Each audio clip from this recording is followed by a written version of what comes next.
गुप्तेश्वर धाम का इतिहास रहस्यमय है। बिहार की गुप्तेश्वर धाम गुफा बिहार के प्राचीन शिवलिंगों में शुमार रोहतास जिले के गुप्तेश्वर धाम गुफा स्थित शिवलिंग की महिमा का वखार आदिकाल से ही होता आ रहा है।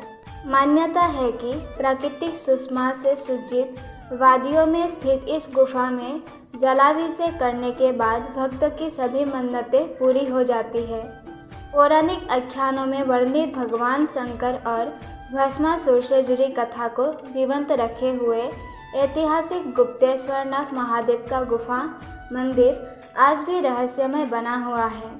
देवघर के बाबाधाम की तरह गुप्तेश्वरनाथ यानी गुप्ता धाम श्रद्धालुओं में काफ़ी लोकप्रिय है। यहाँ बक्सर से गंगाजल लेकर शिवलिंग पर चढ़ाने की परंपरा है।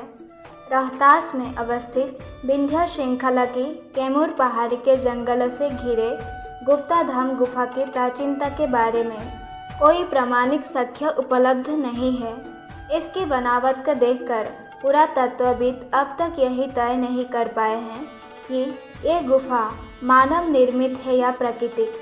रोहतास के इतिहास सहित कई पुस्तकों के लेखक श्याम सुंदर तिवारी का कहना है कि गुफा के नाचघर और घुड़दौड़ मैदान के बगल में स्थित पाताल गंगा के पास दीवार पर उत्कीर्ण शिलालेख, जिसे श्रद्धालु ब्रह्मा के लेख के नाम से जानते हैं। इस लेख को पढ़ने से संभव है इस गुफा के कई रहस्य खुल जाएं।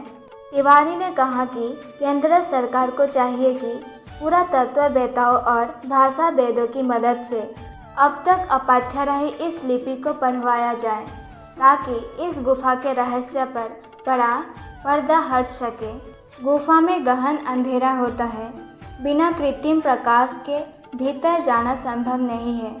पहाड़ी पर स्थित इस पवित्र गुफा का द्वार 18 फीट चौड़ा और 12 फीट ऊंचा मेहरा बनवा है। गुफा में लगभग 363 फीट अंदर जाने पर बहुत बड़ा गड्ढा है, जिसमें साल भर पानी रहता है। श्रद्धालु इसे पाताल गंगा कहते हैं। गुफा के अंदर प्राचीन काल के दुर्लभ शैलचित्र आज भी मौजूद हैं। इसके कुछ आगे जाने के बाद शिवलिंग के दर्शन होते हैं। गुफा के अंदर अवस्थित प्राकृतिक शिवलिंग पर हमेशा ऊपर से पानी टपकता है। इस पानी को श्रद्धालु प्रसाद के रूप में ग्रहण करते हैं। इस स्थान पर सावन महीने के अलावा सरस्वती पूजा और महाशिवरात्रि के मौके पर मेला लगता है।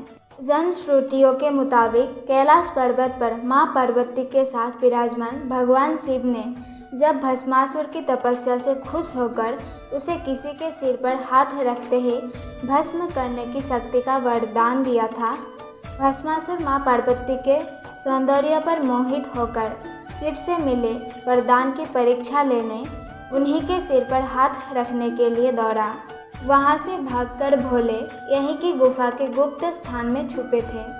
भगवान विष्णु से शिव की यह व्यवस्था देखी नहीं गई और उन्होंने मोहिनी रूप धारण कर भस्मासुर का नाश किया। उसके बाद गुफा के अंदर छुपे भोले बाहर निकले। सासाराम के वरिष्ठ पत्रकार विनोद तिवारी कहते हैं कि शाहाबाद गजेटियर में दर्ज फ्रांसिस बुकानन नामक अंग्रेज विद्वान की टिप्पणियों के अनुसार गुफा में जलने के कारण उसका आधा हिस्सा काला होने के सबूत आज भी देखने को मिलते हैं। सावन में एक महीना तक बिहार, झारखंड, उत्तर प्रदेश, मध्य प्रदेश, छत्तीसगढ़ और नेपाल से हजारों शिव भक्त यहाँ आकर जलाभिषेक करते हैं। बक्सर से गंगाजल लेकर गुप्ता धाम पहुँचने वाले भक्तों का तांता लगा रहता है। लोग बताते हैं कि विख्यात उपन्यासकार देवकी नंदन खत्री ने अपने चर्चित उपन्यास चंद्रकांता में विंध्य पर्वत श्रृंखला की जिन तिलस्मी गुफाओं का जिक्र किया है। संभवतः उन्हीं गुफाओं में गुप्ता धाम की ये रहस्यमय गुफा भी है।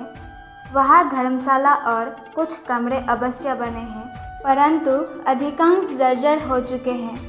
गुप्ता धाम गुफा के अंदर ऑक्सीजन की कमी से साल 1989 में हुई आधा दर्जन से अधिक श्रद्धालुओं की मौत की घटना को याद कर आज भी लोग सिहर उठते हैं। बेरिया गांव के प्रोफेसर उमेश सिंह बताते हैं कि इस घटना के बाद ही प्रशासन की ओर से यहाँ कुछ ऑक्सीजन सिलेंडर भेजा जाने लगा था। प्रशासन की ओर से चिकित्सा शिविर भी लगता था, लेकिन वन विभाग इस क्षेत्र को अभयारण्य घोषित किए जाने के बाद प्रशासनिक स्तर पर दी जा रही सुविधा बंद कर दी गई है। अब समाज सेवियों के सहारे ही इतना बड़ा मेला चलता है। जिला मुख्यालय सासाराम से करीब 60 किलोमीटर दूरी पर स्थित इस गुफा में पहुंचने के लिए रेहल, पानीर घाट और उघानी घाट से 3 रास्ते हैं, जो अवितिकत और दुर्गम हैं। दुर्गावती नदी को 5 बार पार कर 5 पहाड़ियों की यात्रा करने के बाद लोग यहाँ पहुँचते हैं। दोस्तों, आप लोगों को गुप्तेश्वर धाम का इतिहास जानकर कैसा लगा, हमें कमेंट करके ज़रूर बताएं। धन्यवाद।